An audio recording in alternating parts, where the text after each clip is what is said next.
Buenos días a todos. Bueno, antes de empezar la presentación en sí, bueno, quiero agradecer a la comisión, particularmente a Fernanda, por darme la posibilidad de estar acá en este congreso.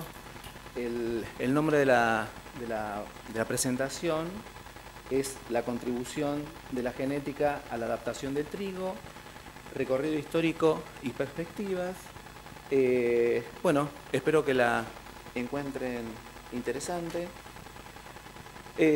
Cuando hablamos de adaptación de trigo, lo que se me ocurrió, digamos, como una forma de graficar de qué estamos hablando, es mostrar un mapa en el cual podemos ver, bueno, la distribución del trigo a nivel global en distintos ambientes que, digamos, podemos ver que podemos encontrar trigo en regiones tan altas de latitud como puede ser al norte de Europa, hasta más o menos los 60 grados.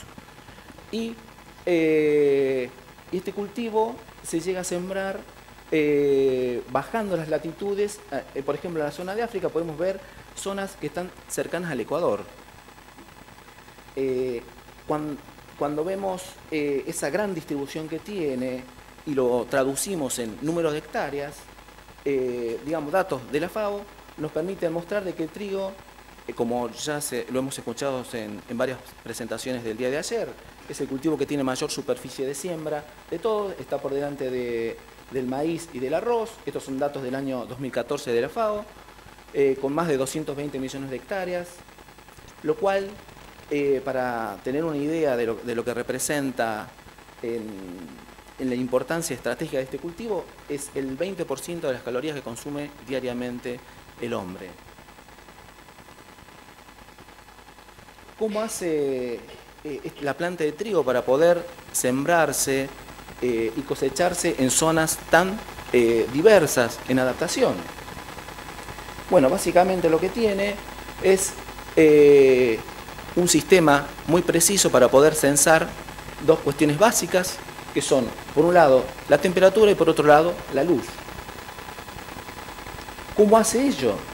Bueno, básicamente lo que tiene la planta de trigo es un complejo, digamos, dos vías complejas metabólicas capaces de censar estos dos tipos de información, la información del frío y la información de la luz. Cuando hablamos de la información del frío, la vía metabólica por la cual se traduce esa información se denomina vernalización. Cuando hablamos de vernalización hablamos de trigos invernales y primaverales. Los trigos invernales son aquellos trigos que tienen un requerimiento básico de acumular horas de frío durante la etapa vegetativa para que se pueda inducir la floración. Si estos trigos no llegan a acumular esa cantidad determinada de horas de frío, no espigan directamente. Mientras que el otro tipo de trigos, que son los trigos primaverales, no requieren de esa acumulación previa de horas de frío para que se induzca la floración. En el caso del fotoperíodo, también es tan importante también esta característica que clasifica o divide a los trigos en sensibles e insensibles al fotoperíodo. Los trigos sensibles son aquellos que requieren censar un mínimo de horas luz para que se induzca la floración, que básicamente hablamos de un día largo, que son más o menos unas 14 horas. Los trigos sensibles lo que hacen es, si en el ambiente en el cual están presentes no llega a acumular esas horas de luz determinadas, se va estirando la fecha de espigación hasta llegar al momento en el cual tiene esas horas de luz. Mientras que los trigos insensibles no requieren de ese mínimo de horas luz, que se llaman como día largo, para que se induzca la floración. Bueno, estas dos características, como pueden ver en este gráfico, digamos, involucran gran cantidad de genes relacionados entre sí en estas dos vías metabólicas, que son las de la vernalización y fotoperíodo. Pero más allá de ello, buena parte del comportamiento de los trigos en lo que se refiere a vernalización y fotoperíodo puede ser tomado o comprendido por el efecto de dos genes principales. Estos genes son el gen BRN1 y el gen PPD1. Hablando del gen BRN1, que es el gen responsable de la vernalización, digamos, yo por formación vengo de la biología y bueno, y cuando me puse a ver o elegir los hitos que tienen que ver con la investigación de este gen, el primer hito que tomé es el tema del clonado posicional del gen. Este es un trabajo que se hizo en el laboratorio de Jorge Dukowski en el año 2003. Pudieron identificar al gen que era capaz de explicar la respuesta a vernalización en un modelo de gramíneas, que es Triticum, que es el ancestro de uno de los genomas del trigo pan que utilizamos que conocemos todos, en el cual lo que hicieron fue determinar la proteína responsable de la respuesta a vernalización en Triticum monococcum, encontrando variantes invernales y primaverales para dicho gen asociados a la característica fenotípica. Acá, bueno, tenemos una gráfica en la cual vemos básicamente la estructura de la variante de ese gen asociada al alelo primaveral, que es la que ven en la parte de arriba de la figura, y abajo unas modificaciones en la estructura de ese gen asociadas con el hábito primaveral. Esto fue en el año 2003.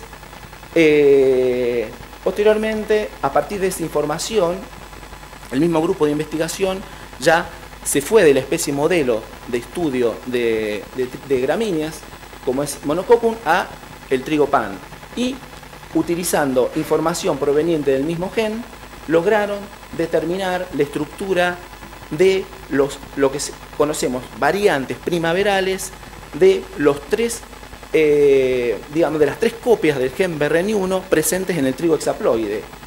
Y la información más interesante de ese estudio fue el desarrollo de marcadores moleculares que permitieron identificar los alelos invernales y primaverales de las tres copias de gen que tenemos presentes en el genoma de trigo.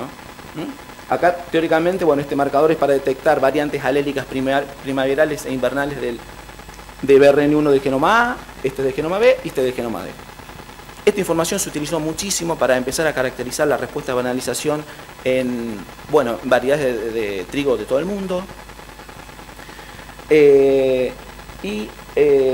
Yendo a lo que es la parte de la respuesta a fotoperíodo, se hizo también una serie de estudios básicos similares. Primero esto fue un poquito más tarde, en el año 2005 se clonó el gen responsable de la respuesta a fotoperíodo, utilizando como modelo una especie diploide, también gramínea, en este caso en vez de ser Triticum monococcum fue cebada. También identificaron variantes de este gen asociadas al alelo sensible e insensible de la respuesta a fotoperíodo. Posteriormente, un par de años después, se saltó en la información de la especie modelo al trigo pan, que es mucho más complejo en lo que es el estudio del genoma. Y en un trabajo del año 2007, un grupo inglés, liderado por Bales, logró detectar o caracterizar el alelo de insensibilidad al fotoperíodo proveniente del PPD de mayor efecto, que es el PPD-D1 presente en el genoma D, y desarrolló marcadores moleculares para caracterizar digamos, trigos en general de una forma sencilla, en lo que es la presencia del alelo de insensibilidad a fotoperíodo, el principal. Posteriormente, en el año ya en el año 2012, mucho más cerca para acá, también desarrollaron otro grupo de investigadores, lograron desarrollar marcadores para detectar el alelo de insensibilidad al fotoperíodo proveniente de otra copia, del gen PPPD1. Y ya estamos en el año 2012, de esta manera ya disponemos de marcadores moleculares para caracterizar la respuesta o la variación de los dos genes principales de las vías metabólicas de sensibilidad al fotoperíodo y de vernalización. Con esa información, en un trabajo del año 2014 que hicimos en colaboración con el grupo de Daniel Miralles, lo que hicimos fue caracterizar un set de variedades de Argentina en lo que es la variabilidad presente para estos dos genes y evaluar, digamos, el efecto en condiciones experimentales, el efecto, si podíamos ver el efecto de estos genes en en el caso de acá arriba lo que pudimos ver es la respuesta a fotoperíodo. Lo que podemos ver acá en estos triángulos blancos son aquellos materiales caracterizados como sensibles al fotoperíodo, y en condiciones de día corto es esperable que los materiales de sensibilidad espigan más tarde, que es lo que vemos acá en este gráfico con los triangulitos estos que se separan del resto de los triángulos y cuadrados que corresponden a materiales insensibles. O sea, de esta manera pudimos validar la información molecular en un experimento de campo e invernáculo, digamos. Algo parecido hicimos acá para ver el efecto de la vernalización. Se hizo en condiciones no vernalizantes de alta temperatura. El material que tiene sensibilidad al fotoperíodo, a vernalización, lo que va a hacer espigar más tarde, esperando acumular el frío que no llega. Entonces, y lo que vimos acá es que los materiales caracterizados como invernales se separaron del resto, espigaron mucho más tarde. De esta manera pudimos validar lo que veíamos en el laboratorio, lo que veíamos en las plantas, ya sea en condiciones de invernáculo o en condiciones de campo. Bien, entonces lo que se me ocurrió hacer para mostrarles a ustedes aquí en esta presentación es ver y estudiar estas combinaciones de alelos de sensibilidad al fotoperíodo y de vernalización y el impacto que tiene en el mejoramiento, tomando como idea grupos de variedades representativas de distintas etapas históricas, digamos. Entonces, con la salvedad que el número de variedades que trabajamos en cada sistema es diferente, digamos, teníamos pocas variedades antiguas con las cuales disponíamos de información molecular. Lo que pudimos ver, variedades que eran del año 1930 a 1970, la mayor parte de los materiales correspondían a materiales primaverales con sensibilidad al fotoperíodo, que es lo que nosotros consideramos lo que son los materiales tradicionales, que espigan, son materiales de ciclo intermedio largo y que espigan esperando el día largo. Posteriormente tomé otro periodo histórico que va del año 1970 hasta fines del siglo pasado, en el cual lo interesante de esta época es que empieza a aparecer material del CIMMYT, el cual se caracteriza fundamentalmente por la insensibilidad al fotoperíodo y, oh sorpresa, lo que vemos que es esperable es que disminuye importantemente la frecuencia de variedades sensibles al fotoperíodo, que son lo graficado en color azul, y aumenta muchísimo los materiales primaverales insensibles, que básicamente es la afluencia del material del CIMMYT.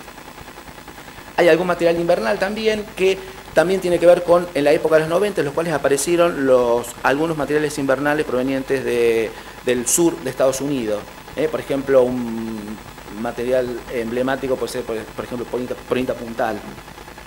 Más cerca, ya en el año 2000 al 2009, en este periodo, a diferencia del otro, lo que empieza a aparecer acá es la irrupción de la genética francesa, europea, digamos, de alto potencial de rendimiento, y en lo que es la distribución de los genes de adaptación, lo que vemos es un aumento de los materiales sensibles tradicionales, sensibles primaverales, y se mantiene un mayor, esos números, 55%, un 55%, no, pensé que había algo mal, pero un porcentaje mayor del 50% de materiales primaverales insensibles al fotoperíodo.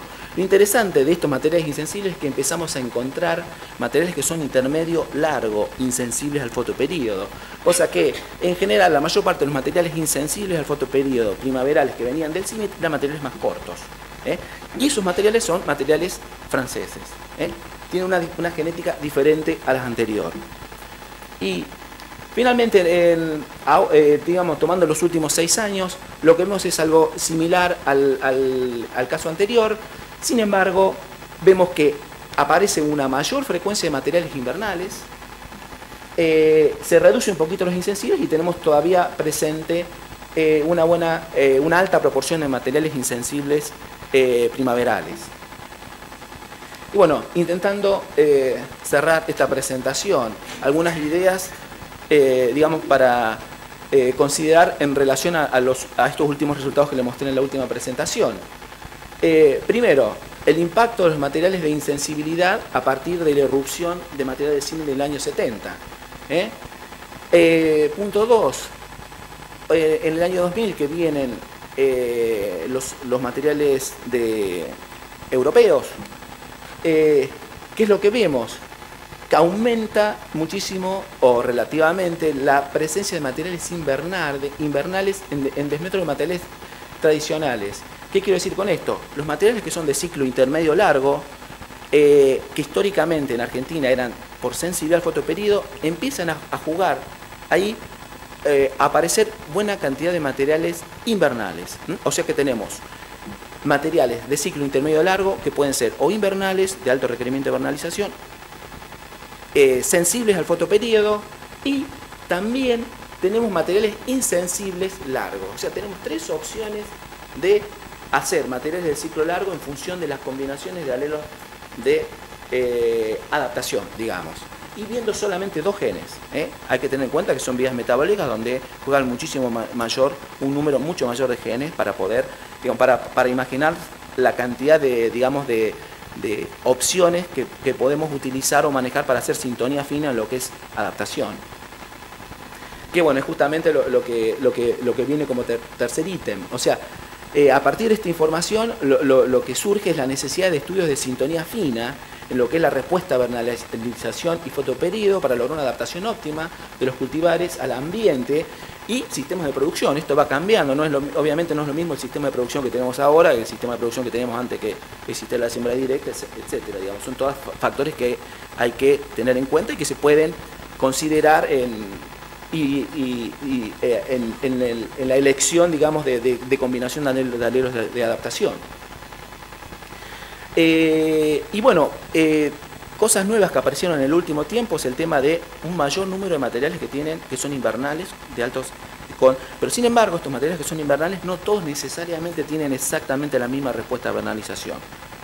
Esto es algo que estamos viendo también con el grupo de Daniel Miralles. Entonces, bueno, ahí hay trabajos recientes en los cuales hablan de que estas distintas respuestas a vernalización podrían estar asociadas a un mayor número de copias de los genes de vernalización, de las copias de gen BRN1 efectivas.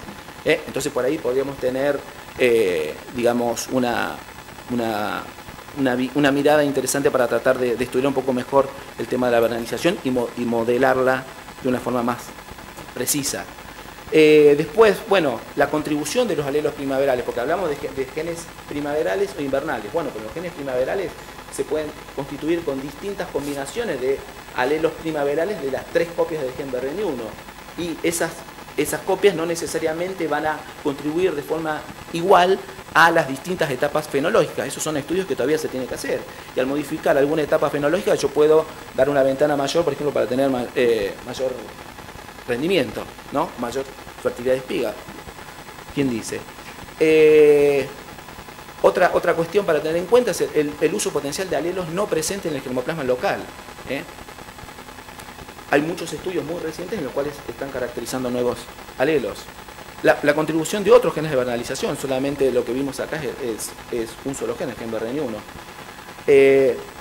Lo mismo podemos decir de la insensibilidad al fotoperíodo. Yo hablo en general, más que insensibilidad, que sería más estricto ese concepto pensando en lo que es el modelo de cebada, en el cual apago el gen de sensibilidad al fotoperíodo en los insensibles.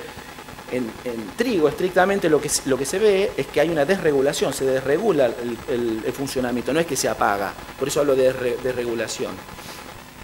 Y también acá hay variabilidad para estudiar y analizar más en detalle.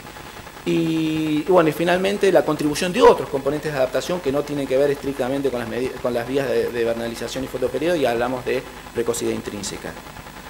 Bueno, los agradecimientos rápidos, bueno, básicamente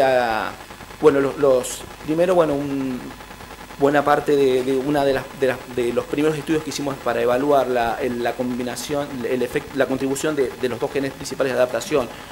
Fue un trabajo que hicimos en colaboración, bueno, buena parte de investigadores del Experimental Marcos Juárez y el grupo de Daniel Miralles. Pues, después sí, todo un trabajo que hicimos con también en el laboratorio con el Leo Vanzetti, en el cual caracterizamos la variabilidad genética presente en variedades locales para vernalización y fotoperíodo, que también lo tomamos para hacer algunos estudios en los datos que les estoy mostrando. Otra parte de los análisis salieron de la tesina de grado de Lucio Lombardo. Y bueno, y la contribución de proyectos del INTA y LDC, que son los que financiaron buena parte de lo que les pude mostrar, que espero que les haya parecido de interés. Bueno, muchas gracias. Agradecemos.